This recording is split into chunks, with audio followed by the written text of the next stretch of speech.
guys, are we just posting moms that aren't there for their children anymore? Okay, guys, hear me out. Is a mom good if the child you end up raising ends up committing genocide? The anime zone has arrived, guys. It's been a month since my last anime news stream, so I thought I'd update everyone on what the biggest anime news that happened this month was. Starting things off with, in Japan and I think in America last month, it was Mother's Day. Did you phone your mother? Did you give your mother some love? Did you buy her a present? If not, phone her now. She misses you. When was the last time you called? Come on. And to celebrate that, one Japanese website asked some Japanese members to vote on their favorite mums in anime. And I haven't seen this list yet. I've seen a few Japanese surveys before on their favorite characters, and some of them have been interesting to say the least, of what the Japanese audience view as some of their favorite characters. At number 1, we have Your Forger from Spike's family. Okay, I mean, she's a mother by name, all right? You know, we don't really care about blood relations here, all right? She's understandable, maybe a little crazy, maybe a little unhinged for a mother, but you know what? I'd be happy to have Yor as a mother. She's trying her best. How old is Yor? Isn't she like in her 20s or something, right? 28? She counts as a MILF, right? This is a typical problem in Japan. I look at someone like Yor and I'm like, oh, I have no idea what your age is. I think you're in your mid-20s, but like a lot of people in Japan, you could be in your mid-20s or you could be in your mid-30s. I have no idea, because people age here wonderfully. Okay, good start. I'll allow it. Is she the best mother of all time? I'd have to think about it. Number 2 is Ai Hoshino from Oshinoko. Really? Was she a good mom? Bro, there is no way she is a good mom. What the f? She was barely there for her kids. She left someone else to raise them and had like a minute of like a sincere moment with them. Absolutely no way. And you know, teen mums can put in the effort to raise their children, but the only reason she gets love from her children is because her children are a fucking simp to her. Are you kidding me? No, she is not a good mother. She didn't leave for cigarettes, but she left for work every day and wasn't there for her kids and left raising her kids to a nanny. The nanny was the real mum here. The fucking nanny, she was the real mum that took care of the kids. Number 3, we have Hinata from Boruto. You know what? I'll allow it. Maybe she might have fucked up a bit with Boruto. Boruto was a little bit of a shit, but Boruto's sister, what the fuck is her name? I don't remember her name. Boruto? I think she seemed pretty happy, you know? The fact that no one really remembers her name is maybe a good thing. She's keeping the sister out of the limelight. Boruto could have used a little bit more attention, could have used a bit more discipline. I don't know where the discipline was coming from, because, you know, Naruto wasn't giving the discipline. What I'll say is Hinata, at least she's a better mom than Sakura, right? Moving on. Number 4. We have the mum from Shin-chan. I think the Japanese viewers are just voting mums that they recognize from any popular show. I've not watched enough Shin-chan for me to judge this pick. From what I remember, I have never watched Shin-chan in English. Funnily enough, I've only watched it in Thai whenever I would go to Thailand and it would just randomly be on TV. From what I remember as a kid, this is a real mum right here. Having to deal with that little shit, yeah. This is a real fucking mum right there, man. She has the patience of a saint, is all I'm going to say. From what I remember, my childhood, man. She's the first real mum on this list so far. Number 5. We have. I do not recognize this girl. Oh, because I haven't watched Gintama. Guys, what do we think of this pick? Kagura's mum, the goat? So judging purely on looks alone, I'll say this is an A-tier mum. Just from aesthetics alone, this is an A-tier mum. Not so much that MILF energy. She has that like elegant, kind of refined mum energy. I don't know if I'm fucking talking bullshit. I might be completely wrong, but I'm gonna say, hell yeah. I'd be happy to have her as my mom. All right, moving on to number 6. We have Project Sekai Colorful Stage. I honestly have not... Is this an idol thing? There is no way she's a mom. She looks like she's in high school, man. Absolutely no way. It's a mobile game? Oh, okay. Okay. She looks like she's got mobile game aesthetics. I'm gonna call sus on that. I don't think she looks like a mom at all. She's able to keep that figure after having like several children. I'm gonna call sus on that. Moving on to number 7. We have What the fuck is this? I have never heard of this anime at all. I like that she doesn't even have a name. Number 7 is the mom that's called Mother. So I'm going to guess that this is a popular anime in Japan that's probably aimed at children or whatever, and it probably airs on TV a lot, that none of us have ever heard of. I guess number 7 goes to Mother. Does kind of look like a legit mom, I will say. Moving on to number 8. We have Isabella from The Promised Neverland.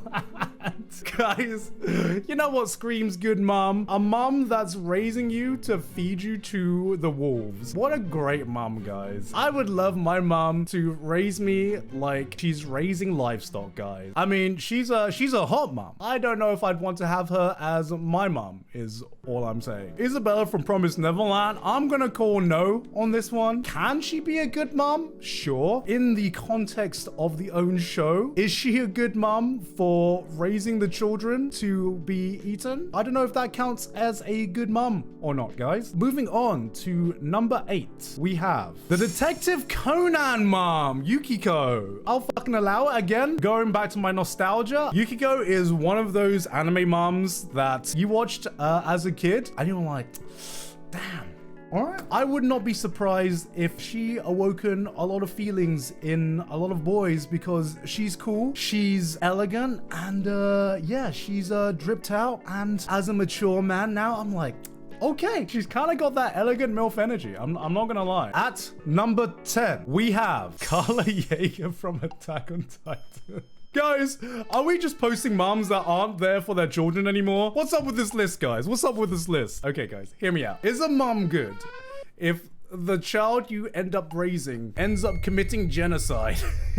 No matter how good a mom can be, can a mom still be called a good mom if your kid grows up to end up committing genocide? I don't know, guys. At which point as a kid are you like, son, I don't know if I need to teach you this, but genocide, that's a bad thing? Out of the moms in Attack on Titan, yeah, let's just blame the dad in all this, guys. Carla did nothing wrong. She was not there to give Eren the discipline that he needed when he needed it. That was an interesting list. I would not put most of these moms on my list, but you know what? That's why I'm going to have to make my own best mums in anime tier list, which I'm going to be doing with Sydney sometime in the future. Moving on to the next piece of anime news. MAPPA had a stage where they announced a bunch of new stuff that they're working on, give us some updates for a lot of MAPPA IPs. I guess it was kind of like an E3 kind of show. And for the first time, I felt what it felt like to be a gamer watching E3. Because I was like, guys, it's MAPPA. Chainsaw Man update, One Punch Man Season 3,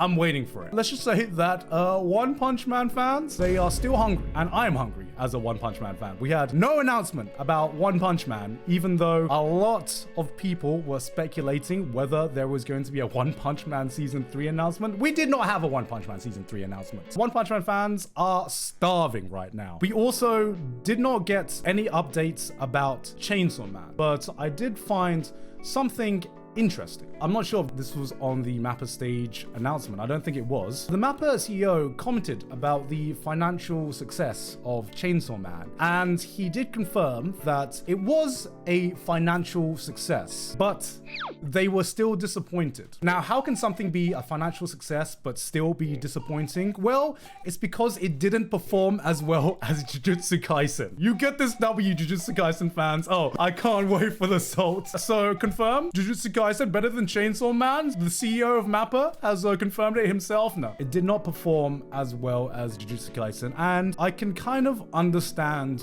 why. I think if you wanted it to outperform Jujutsu Kaisen, I think it would have been hard for Chainsaw Man. Chainsaw Man is not only a bit more violent, a bit more edgier, but it's just a bit weird, isn't it? It's a bit weird. I would say that, considering the fact that there is a scene in Chainsaw Man where someone eats vomit, I am already surprised that a show like this is as popular as it is. That's a testament in itself to how good of a story Chainsaw Man is. But you look at some of the scenes in Chainsaw Man, and even I'm like, you know what? Let's go back to My Hero Academia if we want something marketable, guys. How's Demon Slayer? Did a girl almost sleep with an underage boy? I do find Chainsaw Man more interesting because it is weird, but I'm surprised that they're disappointed that it is not as big of a financial success as their other IPs, because I don't think Chainsaw Man can ever be as popular as those other IPs. Maybe it will. Maybe it'll prove me wrong. Gut feeling?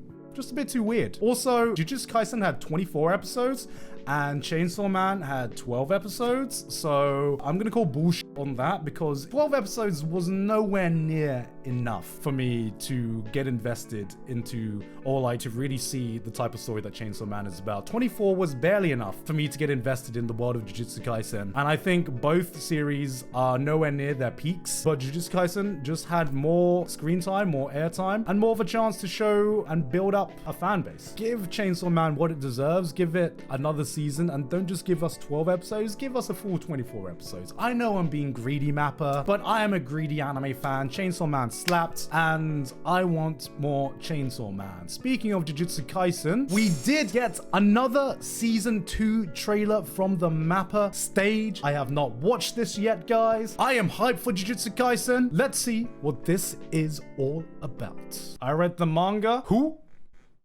asked? Animation still looking pretty good. Where's the eyes? Give me the eyes. Give me the Mappa eyes. Oh, there it is. There's the eye shot. We've had the Gainax bounce. Is the modern day now Mappa eyes? Because I swear, if you look at that scene from Hell's Paradise, Attack on Titan, obviously Gojo when he first revealed his eyes, Mappa eyes is just a thing now. I don't know why, but for some reason, there always needs to be one overly detailed shot of a beautiful eye in every Mappa work. This is entry level. Okay, so we're getting the first arc, which is going to be a prequel. Ah, this looks good. Give the people what they want. They're giving the people what they want. They just want Gojo. They don't want Jujutsu Kaisen. They just want Gojo, baby. And that's what you guys are getting. Ah, I am hype. I am hype. So, I've said this many times before, I don't think season 1 is the greatest shonen of all time, but that doesn't mean I can't be excited for season 2. I am about this close from actually calling myself a Jujutsu Kaisen fan. I think season 1 is good, and I think all it needs is a little bit of a push to push me over the edge to be like, all right, I really like Jujutsu Kaisen. One thing I am very excited about, and one thing that season 1 really impressed me with, is just the action choreography. I think Jujutsu Kaisen has some of my favorite kind of like action choreography in modern shonen. A problem with a lot of shonen is that they lean too much in the explanation of like powers rather than just showing us the action. And I think Jujutsu Kaisen in season 1, one thing that stood out to me is that it had a really good mix between showing powers, explaining what they need to explain, but not overly explaining it. And that's one thing I really liked, and that's one thing I'm really excited to see more of. And it seems like from that trailer, action is still gonna slap. The important thing is Sung-Hoo Park still directing this? I really hope Sung-Hoo Park is still directing this. He's one of my favorite action directors in anime in modern times. God of High School was fucking incredible from an animation and choreography standpoint. Shame about the plot, but he's not directing it. Oh no. Oh, but that's why the direction in season 1, it was so good. All right. I still got hope. I still got hope. On top of that, we got an image. Attack on Titan, final season, final part, final episode is airing. Here we are to prove it, guys. The final part is finally coming. I think. So this has been confirmed to be airing sometime in October to December of this year. I'm gonna be honest, I think they're kind of making a mistake in how they're doing this. Yes, people like hour-long episodes, but I feel like a lot of the hype has died for the final part of Attack on Titan, simply because not many people get a chance to talk about it. It's kind of ruined the momentum that Attack on Titan had. And here's the thing, I will always say that animators need as much time as they need. We should not rush animators. God damn, they are working hard enough as it is. I think Attack on Titan final season, or the final part of the final season, would have been a lot better as a 6-episode miniseries that you kind of aired in 6 weeks in a row. The reason I say that is because when the first part of this sounds so fucking stupid when I say this out loud. When the first part of this final season, I didn't even know that it aired. It just kind of dropped randomly. I didn't hear much about it. The only reason I heard about it was I was streaming one day, and people on stream were just like, oh, have you watched a new episode of Attack on Titan? And I was like, oh shit, Attack on Titan aired? The new season started? It's kind of like done what JoJo Part 6 did to the JoJo franchise, where people just don't even know that it's coming out and people don't have a chance to talk about it when only a single episode is airing at a time. So genuinely, I think that MAPPA, rightly so, should have given their animators as much time as possible for the finale, because the finale needs to hit. At the same time, they should have just waited, end this year off with a 6-episode miniseries that would have capped off this year and everyone would have been fucking talking about it, because it's the end of Attack on Titan. They haven't even given us a release date. So between October and December, I've got to wait for an hour-long episode, which on paper be one of the biggest moments in the history of anime, because it's one of the most hyped up series that has been built up for the last 10 years. And it's just gonna drop randomly. Why? I think they messed up a bit on this. Again, it's not the animators. I think the way they are dropping it is just completely the wrong way. Moving on to a new thing that they announced. There is a new movie coming out, and it is an anime original movie by Mari Okada. I am very fucking excited about this. She's one of the goats, man. She's one of the fucking goats. We're getting an original anime movie from her. If you don't know who Mari Okada is, let me pull up her resume. She's done a lot of stuff, but most notably from my angle is Toradora and Anohana. So she is one of the queens of melodrama and just drama in general. In terms of directing, she also directed Makia as well. And she's coming out with a new anime original film that she is also directing as well. And she created it. So this is her baby. The premise sees Masamune, who lives in a gloomy town that was the site of a steelworks explosion, being led by Mutsumi to the steelworks' 5th blast furnace where Itsumi resides. The encounter between these three break the balance of the world, and the unstoppable impulse to fall in love between boys and girls who are sick of everyday life begins its destruction. This sounds like Mari Okada to a T. So one thing that you can expect from Mari Okada's work is that there's going to be a high probability that you are going to shed some tears. She is the queen of drama. So I'm ready. I'm ready, boys. I'm ready for the tears. I'm ready for the depression. Oh man, this looks beautiful. Oh my god, this looks beautiful.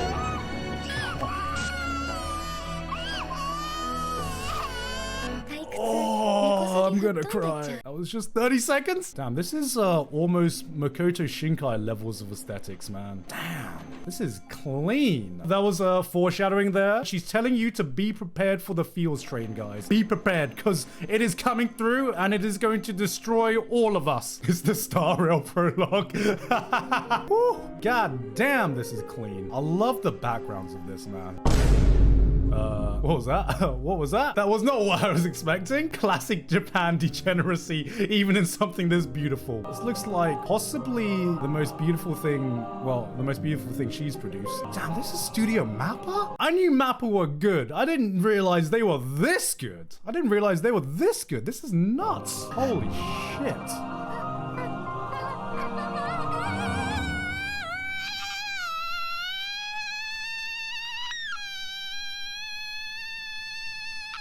Damn. I felt that. When the anime girl went, ah! God, right in the feels, man. Right in the feels. That was an interesting scream. Holy shit. Am I hyped for this? This is now the anime movie that I am most hyped to get released in possibly the next year. I'm even more excited about this than I was about the new Makoto Shinkai film. I think that Mari Okada tries to do something new every time. Makoto Shinkai, arguably, sometimes a lot of his films feel a little bit samey. This one looks like almost as beautiful as Shinkai, and I can already tell that I'm going to need to prepare the tissues for this one, because this one looks like it's going to hit, and it's going to hit hard. Moving on, another movie which I'm going to feel something for. Bunny Girl Senpai is coming back. I had no idea that Bunny Girl Senpai was coming back, but they're coming back with a new movie. This time focusing on the sister. So I didn't know this was happening. I think this got announced a while ago. I just kind of missed the announcement. So let's have a look at this trailer as well. Why am I watching all these trailers right now? So many feels. So many goddamn feels, man. Best girl. Mai is my girl. But Kaede? Alright, she's a good sister. She's a good sister. More bunny girl senpai after how long has it been? I'm gonna be honest. I really fucking enjoyed Rascal Does Not Dream of Bunny Girl Senpai. I really enjoyed that original anime when it first came out. After the original ended, I was like, that was cool. I've had enough. I've seen enough. I'm satisfied. And then they made a movie. They made a movie that was based on Mai, and I watched it. And I'll be honest, it was okay. I don't remember anything about it. It was fine, but at the same time, I was like, I like personally, I didn't really need that. I thought the original was like enough for me personally, and the movie, I'm sure if you're like a diehard Bunny Girl Senpai fan, that was like amazing for you. It was just like, I've kind of like seen enough. It didn't really do much for me. The mid-words, I mean, I don't actually remember the movie, which just says enough. I watched the movie like 2 years ago, and was it sad? I think it was sad. It wasn't a bad movie. To me, it was just a forgettable movie. It tied up some of its loose ends. At this point though, so much time has passed from the original series that I'm just not invested in the series anymore. It's not a series that I feel like I would want to go back to rewatch just to experience this movie. I didn't even know there was a movie. Am I going to watch this? Maybe. One of my big takeaways from Bunny Girl Senpai is that it was still good. It was never bad or anything like that. Just I had most interest in Mai and the Kaede arc, but I was like, Mai's my girl. Kind of peaked too early for me because the first arc to me was the best arc. Speaking of things coming back, fucking Nisekoi? Nisekoi is coming back? What? You know what? Unironically, I'm hyped for this. Even if we just get, you know, a few chapters, or even if we're getting baited by this and we're just getting one chapter, Nisekoi was the OG rent-a-girlfriend, okay? It was the OG harem that just went on for too long, and everyone was like, when is this going to end? This is never going to end. Come on, let one of the girls won. And without spoiling the ending of Nisekoi, my boys, my girl got the W, okay? Nisekoi is coming back with a new manga set 10 years after the original, and I don't need more Nisekoi. I know this is just pure fan service, but I can't remember a harem manga that I followed when I was a teenager that is getting like a revival 10 years in the future. We get to see all the adult versions of these fucking degenerates after all the shenanigans they got up to when they were younger. I'm fucking hyped. I don't know why. I know this is completely fan service. No joke. I'm fucking hyped to see what kind of adults they grew into, man. I'm assuming it's just gonna be a one-off manga because they can't really revive the harem unless they got a fucking divorce, which honestly would actually be pretty interesting if we revived an old harem manga and the main couple got a divorce and the harem's reinstated. Holy shit, that's such an interesting concept. That would be so fucking interesting. Even if it's just fan service to let us see what these characters have got up to in 10 years and what they are like as adults. No joke, I'm fucking hyped. I get to relive my degeneracy as a teenage years, and that just makes me think, give me Love Hina 10 years later. I would actually die if Love Hina came back with like, we got like a fucking Love Hina after story. Oh my god. Oh, the OG, man. The OG.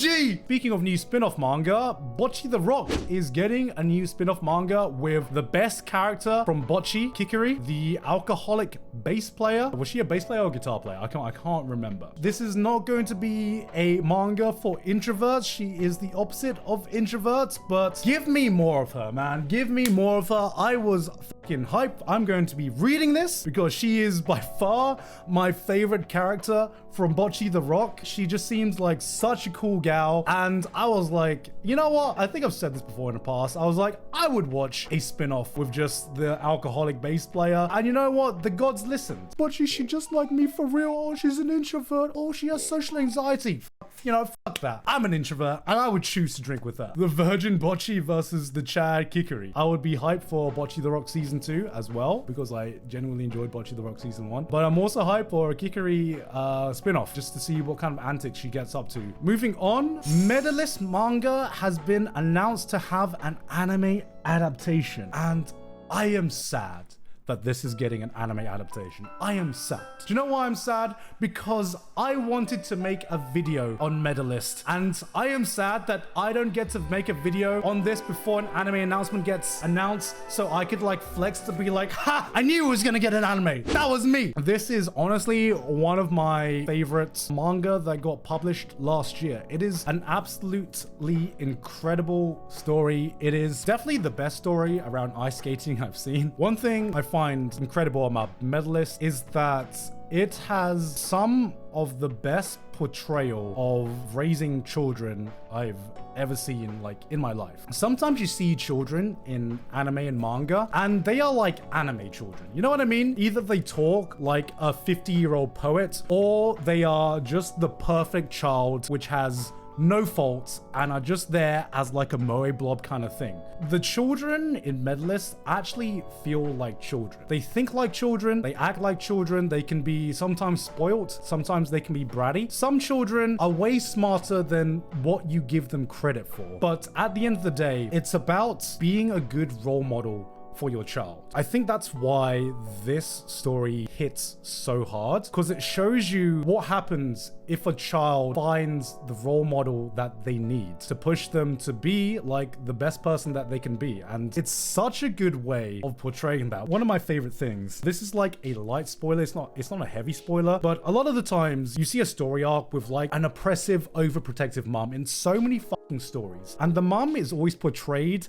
as this like cartoonish, over oppressive Karen that's like, no, my child doesn't do that. Stop talking to my child. My child is like this. And it's kind of like a cartoonish, overprotective mom. And what I love about this, there is a mom that has those traits in that. There is an overprotective mom in that. There is a moment in there where the mom kind of realizes isn't overprotective because of a cartoonish reason. The mom is overprotective because of previous experiences and other things that have happened in their family. And she has a moment where she realizes all of the faults in like her approach to parenting and the true potential that her own child had. That moment like hit me so fucking much, because not only did it make me proud of the child in this like it was my own child, but it made me proud for the mum as well, to realize that even as a mum, been a mother for years, you can always strive to be a better parent to your child. I was like, this is going in fucking deep, and this is an amazing story, and I would probably need a full-on script to fully describe my thoughts, because I don't know if I relayed them to you correctly. Ice skating aside, it's an incredible story about parenting, about being the right role model to your child and to any child around you. It doesn't matter if they're your child or not. But that was it for anime news in May. Maybe there was something exciting you saw in the announcements. Let me know in the comments in the description down below. Do you agree with Japan's most popular and most favorite mums in anime? Tell me down below. If you don't know, I stream this live on Twitch, twitch.tv/giga. But if you're watching this on YouTube, don't forget to comment, like, and subscribe. But anyway, that's been it from me. I've been Giguk, and I'll see you all next time. Bye-bye.